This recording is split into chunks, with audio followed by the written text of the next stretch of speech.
A bird, dizzied, enters a frame. Enters, dizzying a frame. Wears a coat of red before leaving. Leaves not as it enters, leaves with much more. With bedroom, kitchen, tenants, and whole building in tow. Punk materiality. Reach farther than grasp. Biomass cascade. Same bird in flight, zooming out of frame. Zoom out, close up to mid-shot to wide shot, exponentially unfolding.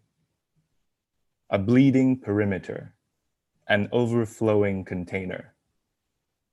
A bursting seam, a mise-en abyme, beaming appetite for bebop, but no appetite for focal length.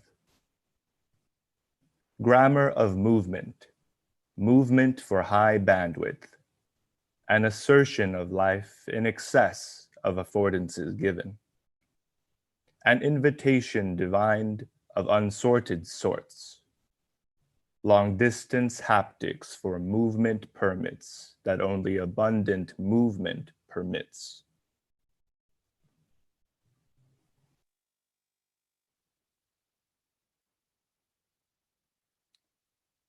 Two cross-sections and a postscript. Two cross-sections and the postscript. Cross-section 1 will begin soon. Cross-section 1 will begin soon. Cross-section 1 will begin very soon. It will begin very soon. It will begin soon, very soon. Cross-section 1 is just about to begin. Any moment now. Any moment now. Cross-section 1 is almost just right there. Just right there. It's soon going to begin. Very soon. Just, yeah. It will begin. It will begin very soon. Cross-section 1 will begin soon. Cross-section 1 will begin soon. Cross-section 1 will begin soon. It will begin soon. It will begin soon. Cross-section 1. So here I am face to face with Mr. Abhishek, face to face with Mr. Abhishek, a founder of a disruptive technology startup and one of those so-called tech visionaries. Mr. Abhishek wants me to confirm a rumor that has been circulating here. So there is a rumor that has been circulating here, and Mr. Abhishek wants me to confirm it. So the rumor is this: was Naphtha, who died yesterday night, a member of the Rationalist Society? So the rumor is this: was Naphtha a member of the Rationalist Society? And should Mr. Abhishek believe the claim that Naphtha had hacked into the immunological memory of his own kidneys? So that's what Mr. Abhishek wants to figure out. Did Naphtha hack into the immunological memory of his own kidneys? Had Naphtha successfully inscribed his rationalist self onto his own kidneys? So that's the key question Mr. Abhishek wants to know. Had Naphtha successfully inscribed his rationalist self onto his own kidneys? Okay, so that's the question.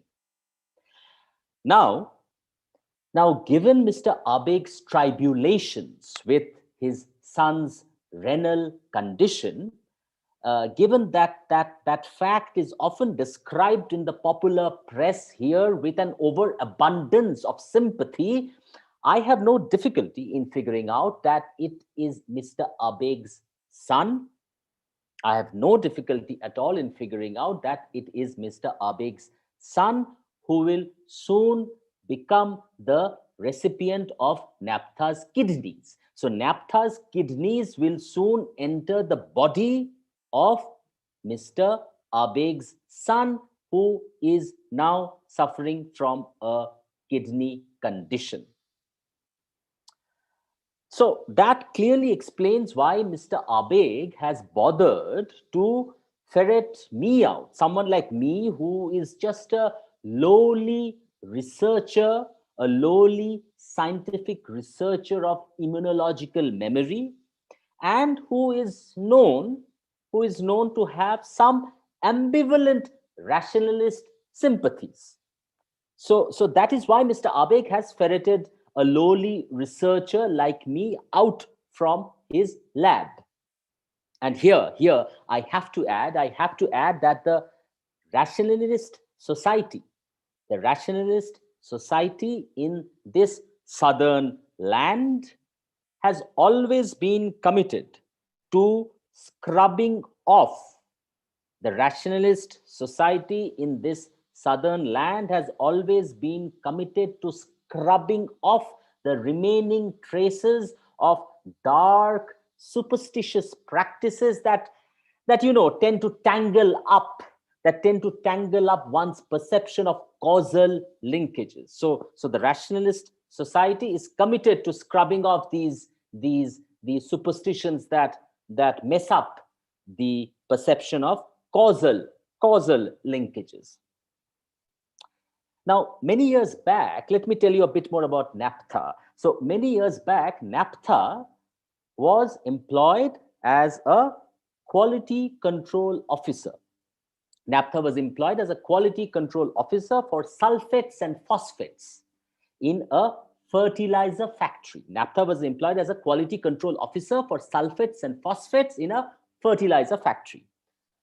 However, Naphtha's real love was theater, and he considered himself to be an indirect and unorthodox student of Meyerhold, the avant-garde Russian director known for his radical experiments in biomechanic method of actor training.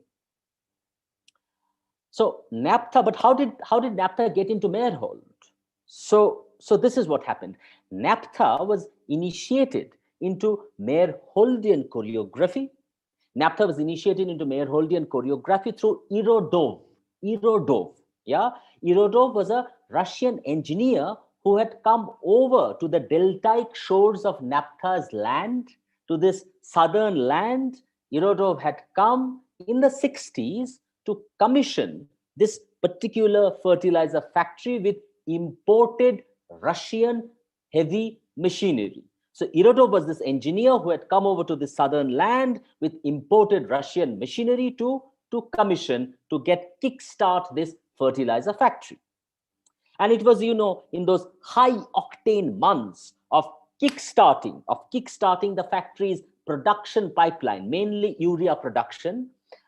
It was in those high octane months of kickstarting the factory's production pipeline that Irodov initiated naphtha into the Meyerholdian vocabulary, into the Meyerholdian movement vocabulary through impromptu lecture demonstrations, what is popularly known here in the southern land as lekdem, right? So Irodov, this engineer, this Russian engineer, would often conduct these lekdems while he was precariously balanced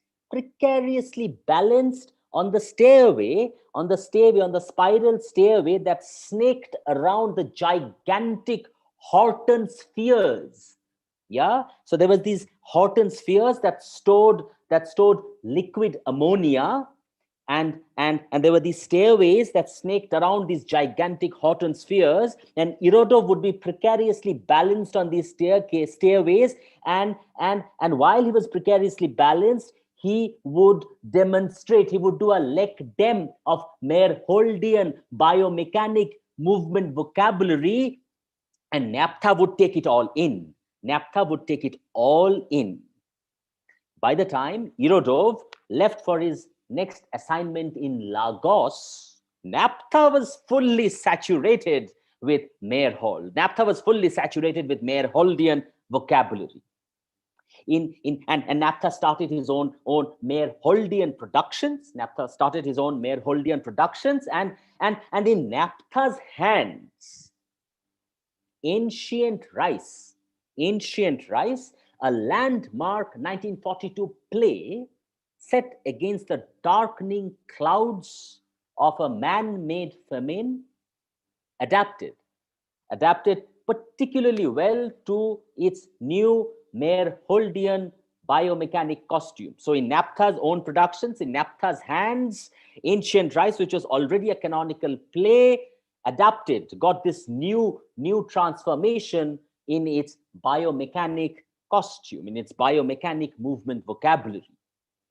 So now, given this particular personal history of NAPTA, and also his membership into the local rationalist society, his membership in the local rationalist society, I can clearly sense that Mr. Abeg fears that on receiving NAPTA's kidneys, his son will himself turn into a rabid rationalist. Mr. Abeg is very apprehensive that once NAPTA's kidneys enter his son's body, once NAPTA's kidneys enter Mr. Abeg's son's body, Mr. Abeg's son will himself become a rationalist.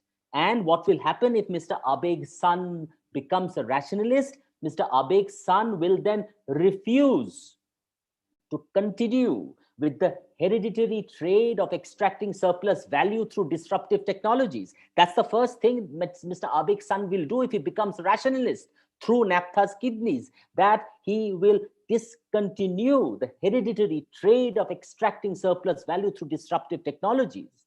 So which is why he is scared.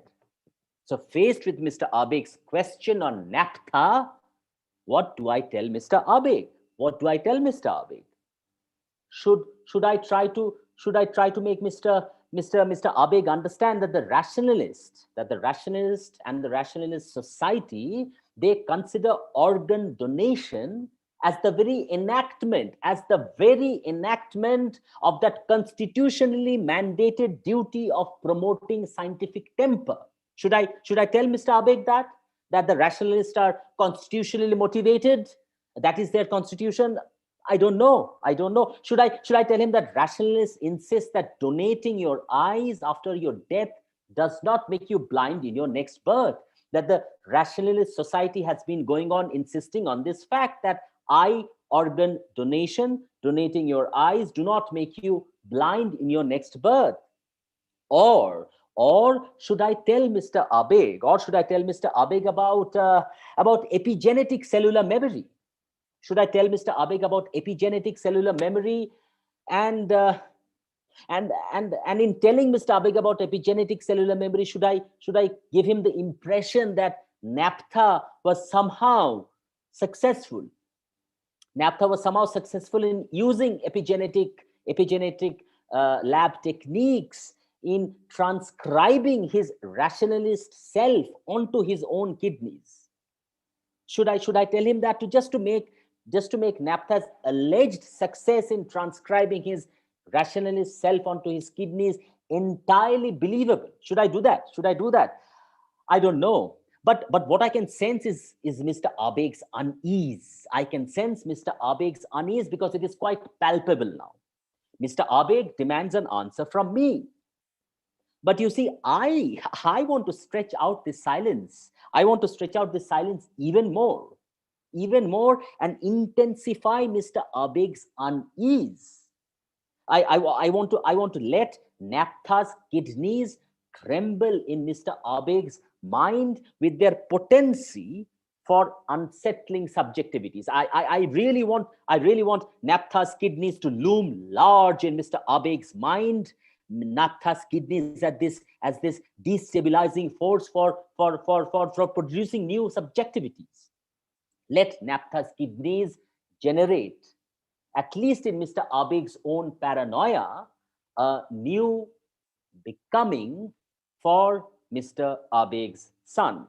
Let naphtha's kidneys generate, at least in Mr. Abeg's paranoia, a new becoming for Mr. Abeg's son.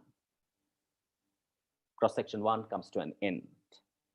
Cross-section 1 has ended. Cross-section 1 ended just seconds back. Cross-section 1 has ended and cross-section 2 will begin soon. It will begin soon. It will begin really very soon. Before you know it, it would have begun. Cross-section 2 will begin soon. It will begin very soon. There's no cause for worry. Cross-section 2 will begin soon. It will begin very soon. Very soon. Before you know it, it will begin. It will begin literally seconds from now, or perhaps even less than seconds. Yeah, it will begin. It will begin soon, very soon. Cross-section 2 will begin very soon, and cross-section 2 begins now. And now we start with cross-section 2. Cross-section 2. To all of you assembled here today, I am your second cross-section. My name is dorsiventral. And I am a confirmed gone native ex-researcher. I'm a confirmed gone native ex-researcher. Now, it is very likely that a well-traveled person like you would have already encountered someone like me. A gone native ex-academic researcher. Someone like me who has abandoned the leafy seclusion of theory, but has not yet found the promised land of praxis. Someone who has left the leafy seclusion of theory but has not found the promised land of praxis. So currently, what am I trying to do? Currently, as a gone native ex-academic researcher, I'm just trying to extract some rudimentary value. I'm trying to extract some rudimentary value from my past life as a researcher by monetizing its affective fragments. Or in other words, what am I trying to do? I'm trying to monetize those affective fragments of my past life as an academic researcher. So what do? I have fashioned myself as a freelance disidentification therapist. Let me say that again. I have become a disidentification therapist, and I generally work in the freelance mode, so which makes me a freelance disidentification therapist. Now you might ask, what does a disidentification therapist do?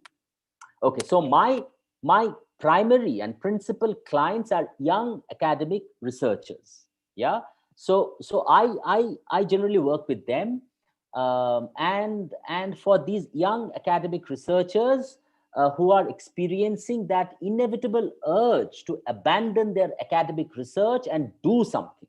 Yes, so I try to address that concern where they are getting this urge to kind of abandon their academic research and do something. I'm sure that you are aware that in most cases, the doing of academic research involves becoming an expert in a geographic area that is far removed from the infrastructures of scholarship that eventually consecrates your expertise. So there is this spatial geographic distance between the academic structure that consecrates your expertise and the geographic area in which you are an expert. So this geographic distance is crucial for becoming an academic expert, right? So therefore, as a disidentification therapist for young academic researchers who are just starting out on their academic research and facing this internal turmoil about abandoning their research, what I try to do is this. This is what I try to do in my counseling sessions. Over extremely affordable counseling sessions, because, young graduate students, so that they can afford it, over extremely affordable counseling sessions, I gently dissuade my clients from identifying too closely with the plight of their research subjects.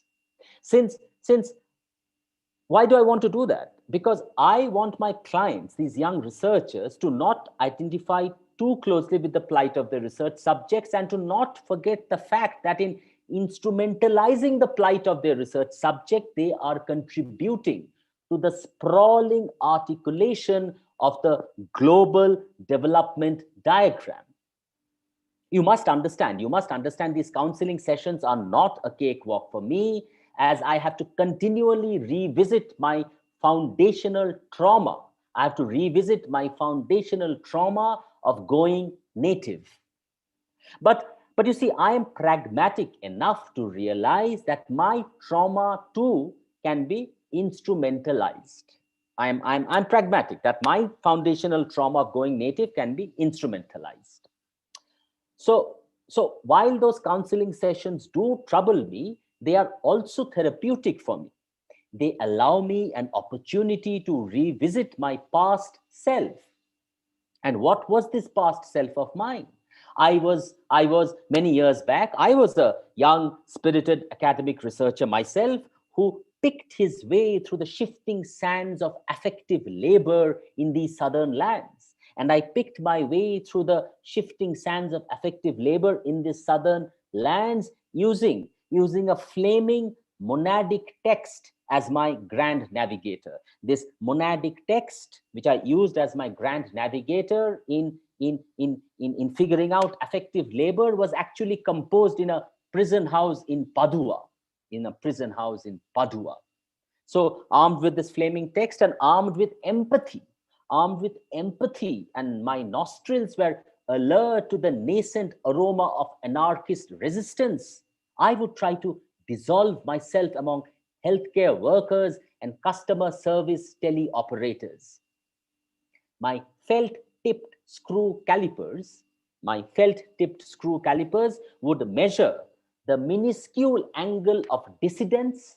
My felt-tipped screw calipers would measure the minuscule angle of dissidence in the shop attendant's welcoming smile. Additionally, I would also contemplate if the specter of colonial difference could ever stop haunting us. I often agree that this haunting of colonial difference would persist since those cresting waves of the global multitude, which were promised to liquidate the archaic remnants of colonial difference, that global multitude never arrived. That wave never arrived on these southern lands. Multitude, my foot. However, there is an important detail to be noted here. Although the difference dissolving multitude did not arrive, but in the frenzy of my fieldwork, I somehow failed to notice that a significant difference had indeed been breached. Without really intending to, I had gone native. But what kind of a native had I become?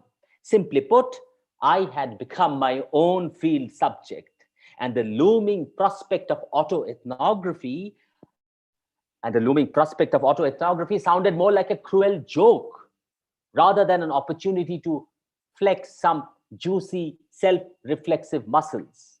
You might recall that some years back there was a massive economic downturn in these southern lands, and in the wake of that economic subsistence, there was a massive transformation.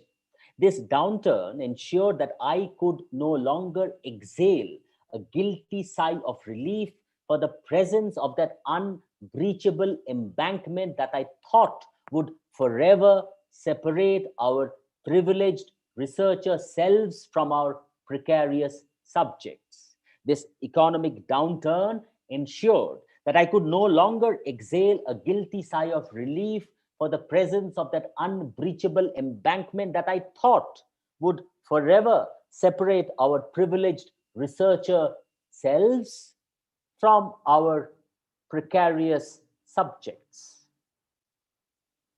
Cross-section 2 comes to an end. Cross-section 2 just ended, and we will begin the postscript very soon. We will soon begin the postscript in few seconds. We will begin the postscript. The postscript will begin very soon. It will begin, and the postscript is really short. It will begin very soon. Postscript. Before leaving, let me share this small postscript with all of you. Here I will once again try to invoke my spurious authority as a native informant and share with you my expertise on a research subject named Baluga, who is located thousands of miles away from you. Baluga used to run a company. Baluga used to run a company specializing in cleaning glass windows that graced the corporate headquarters of local software companies. However, one day when one of Baluga's glass window cleaners perched high up on a glass-fronted building unfurled an inflammatory banner, when Baluga's employee unfurled this inflammatory banner, Baluga's days as a loyal support staff of the technology sector came to an abrupt halt. It came to an abrupt halt. The abruptness of that termination produced strange hallucinations in Baluga's mind. It produced strange hallucination in Baluga's mind. Baluga became strangely oblivious to the multi-generational privilege that he has surreptitiously slurped from. Baluga became completely oblivious to the multi-generational privilege he has surreptitiously slurped from. And Baluga started imagining himself as a coconut tree climber. And Baluga decided that coconut tree climbing is what he will now do for a living. Yesterday, in one of his practice climbing sessions, as Baluga was climbing up a coconut tree, Baluga started singing a strangely joyous rendition, a very disturbingly joyous rendition of a sawtooth wave form. Baluga started singing a disturbingly joyous rendition of a sawtooth wave form. And as Baluga sang this sawtooth wave form, the serrations of the coconut tree lacerated Baluga's body over and over again. The sawtooth serrations of the coconut tree lacerated Baluga's body over and over again.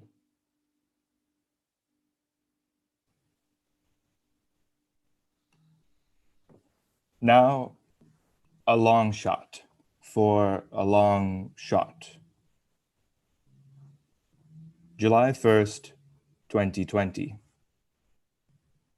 Hong Kong police briefly detained a man in a Liverpool Football Club t-shirt who shouted, "Long live Liverpool," during anti-government protests on Wednesday.